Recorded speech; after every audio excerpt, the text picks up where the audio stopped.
जय Shri Krishna. हितधाम Gurukul online classes में आज हम क्लास 11th आर्ट का राजनीति विज्ञान भाग अ जिसका अध्याय है 10 संविधान का राजनीतिक दर्शन। कल हम पढ़ रहे थे कि संविधान एक जीवंत दस्तावेज है और जब कोई जीवित प्राणी या कोई संस्कृति या जिसका कोई भौतिक स्वरूप या जिसका कोई गुण और उद्देश्य होता हो या जिससे कोई लोग या समुदाय प्रभावित होता हो उसका अपना एक दर्शन होता है। तो संविधान से अगर हम इतने सारे लोग प्रभावित होते हैं तो हमारे संविधान का भी कोई न कोई राजनीतिक दर्शन है। उन राजनीतिक दर्शनों में संविधान से संबंधित कुछ चीजें हैं जिनमें पहला हम आज लेते हैं कि क्या है। जब हम अभी तक हमने संविधान के कुछ मुख्य प्रावधानों का जो अध्ययन किया है और जाना है कि पिछले 69 वर्षों में इन प्रावधानों ने कैसे काम किया है। संविधान के जो प्रावधान हैं उनके हमने इतने वर्षों में जो 69 सालों में ये संविधान हम पर लगातार भारतीय संविधान लागू है। दुनिया का कोई संविधान इतना लंबा नहीं चला। अमेरिका का संविधान भी 4 बार बदलना पड़ा। दुनिया के कई देशों के संविधान को एक समय अंतराल के बाद बदलना पड़ा, उसको मिटाकर नया पुनर्निर्माण करना पड़ा। हमारा भारतीय संविधान बदला कई बार है लेकिन इसका पुनर्निर्माण अभी तक नहीं हुआ है, इसलिए जीवंत दस्तावेज इसको हमने ये दिया है नाम।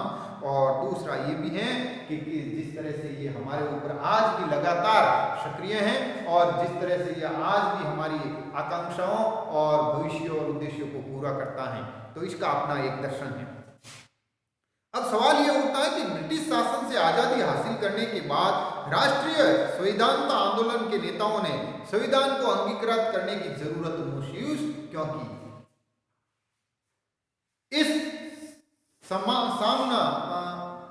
इसका सामना संविधान सभा की बहसों में कई बार हुआ है और बार बार ये सामना होता रहा है। तो क्यों ना हम आज इसके बारे में, इसके दर्शन के बारे में बात करें कि संविधान में अंतर्निहित दर्शन समझना हमारे लिए क्यों जरूरी है। भारतीय संविधान की क्या क्या मूलभूत विशेषताएं हैं, ये विशेषताएं हमने पहले अध्यायों में पढ़ चुके हैं। इनकी आलोचनाएं हम क्या कर सकते हैं और इस संविधान की सीमाएं क्या क्या हैं। तो संविधान के दर्शन का आशय क्या है। सबसे पहले तो यह है, प्रश्न ये है कि संविधान के दर्शन का आशय क्या है, ये क्या चीज है, क्या अर्थ निकलता है। जैसे कुछ लोग मानते हैं कि संविधान सिर्फ कानूनी बातों से बनता है। एक आम धारणा है, क्या है, आम धारणा है कि संविधान का मतलब ही होता है, संविधान का मतलब होता है कानून। क्या होता है, कानूनों का पुलिंदा। लेकिन ऐसा नहीं है कि, और एक कानून एक बात है, मूल्य और नैतिकता बिल्कुल अलग बात होती है। कानून, लेकिन हमारा भारतीय संविधान क्या, भारतीय संविधान मूल्यों और नैतिकताओं का आदर्श क्या है, आदर्श है। इसलिए ये सिर्फ संविधान ही नहीं है, इसमें हमारे अंतर मूल्य निहित हैं, इसमें हमारा है जो एक नैतिकताएं निहित हैं। इसलिए इसको कानूनी नजरिए से देखें ये बात नहीं है, हमें इसको दूसरे नजरिए से भी देखें। नैतिकता या राजनीतिक दर्शन का नजरिया क्या है। यह सच है कि हर कानून में नैतिक तत्व नहीं होता है। कानूनी रूप से हर बात या हर कानून नैतिक हो जरूरी नहीं है। क्या है, जरूरी नहीं है। कई बार कानून नैतिक भी होते हैं, कई बार बाध्यकारी भी होते हैं। नैतिक बहुत से ऐसे कानून हैं जिनका हमारे मूल्यों और आदर्शों से गहरा संबंध होता है और कुछ ऐसे कानून भी हैं जिनका इससे कोई मतलब नहीं होता, वो सिर्फ नियम, बाध्यता या व्यवस्थाओं से संबंधित होते हैं। बाद में इस तरह के कानून का समानता के विचार से जुड़ा हुए कुछ कानून होते हैं क्योंकि हम लोग समानता को मूल्यवान मानते हैं। उदाहरण से ही स्पष्ट है कि कानून और नैतिक मूल्यों के बीच गहरा संबंध होता है। कानून का, हर कानून का अर्थ होता है समानता, विशेषाधिकारों से परे। जब बात समानता की आती है तो वो नैतिकता से भी जुड़ी रहती है, क्योंकि समानता की परिभाषा जब हमने पढ़ी तो पहले ये पढ़ लिया था कि समानता का अर्थ ये नहीं है कि बराबरी। समानता का अर्थ है कि व्यक्ति की योग्यताएं, क्षमताएं और उसकी आवश्यकताएं क्या है, इस आधार पर हमें ये चीजें तय करनी पड़ेगी। तो इसी कारण संविधान को एक ऐसे दस्तावेज में रूप में हमें देखना जरूरी है और इसके पीछे एक नैतिक दृष्टि काम कर रही है। संविधान के प्रति राजनीतिक दर्शन का नजरिया अपनाने की जरूरत है और संविधान के प्रति राजनीतिक दर्शन के नजरिए से हमारा आशय क्या है, इनको हम कहें। तो हमारा संविधान का राजनीतिक दर्शन का नजरिया क्या है, ये क्या है, तो ये 3 बातों से स्पष्ट होता है। कितनी बातों से स्पष्ट होता है? पहली बात यह है कि संविधान कुछ अवधारणाओं के आधार पर बनता है और इन अवधारणाओं की व्याख्या हमारे लिए जरूरी है। अब पहली बात है कि संविधान का निर्माण, संविधान का निर्माण जो होता है वो अवधारणाओं से होता है। क्या होता है? अवधारणाओं से होता है, विचारधाराओं से, एक समूह से होता है। और ये अवधारणाएं क्या हैं और इस अवधारणाओं की व्याख्या क्या है, अर्थात उसका अर्थ क्या है, उसके मायने क्या हैं।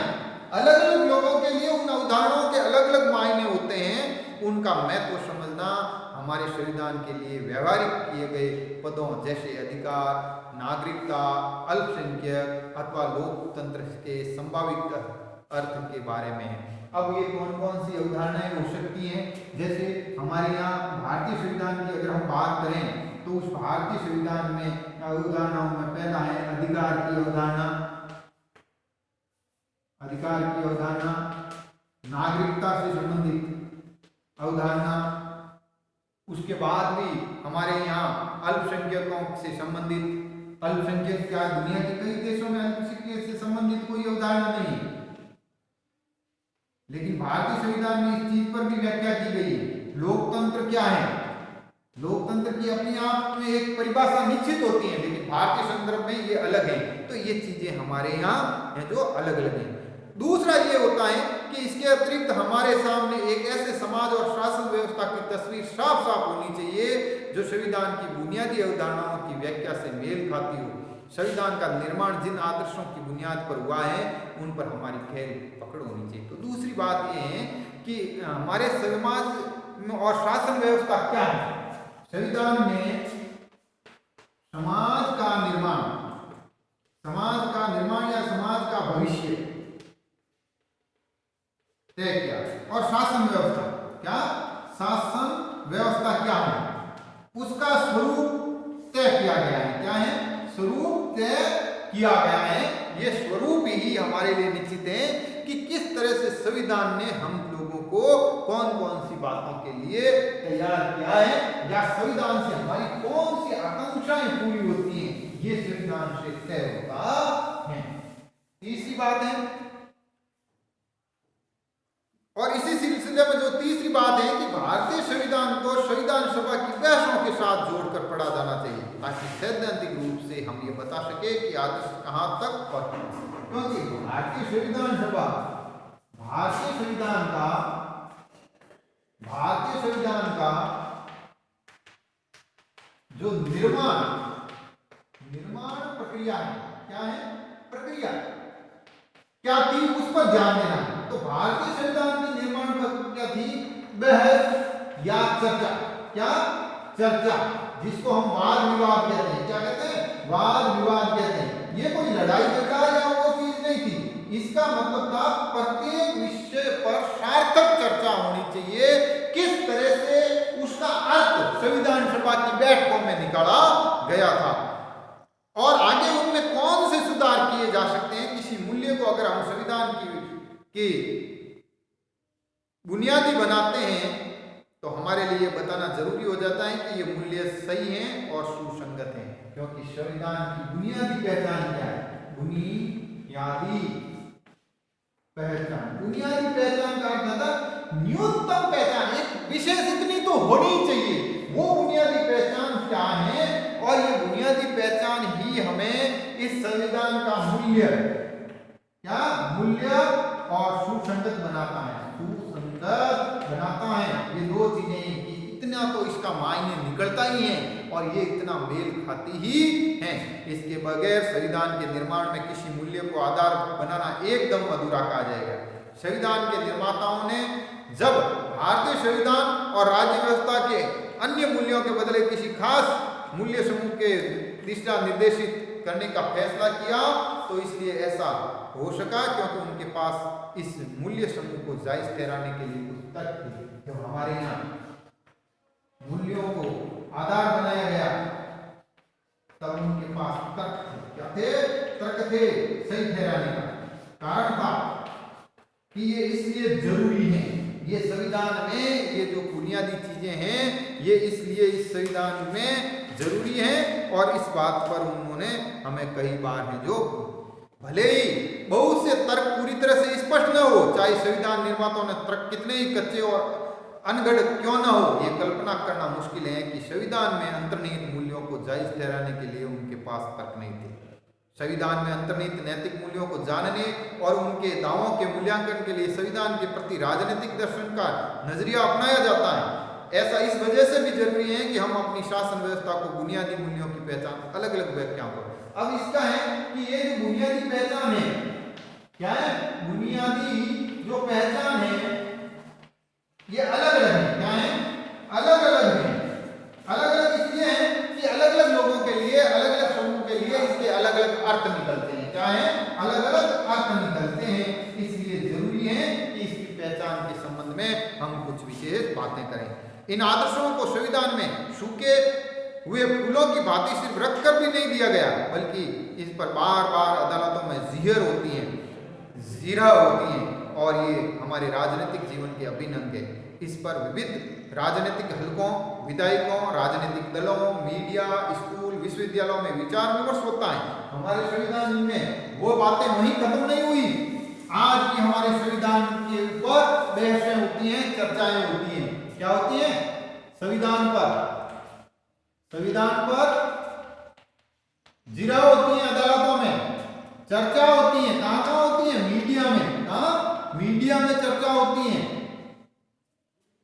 राजनीतिक दलों में होती है। क्या है? राजनीतिक दलों में होती है। कार्यपालिका में होती है। कार्यपालिका में होती है। विधायिका में होती है।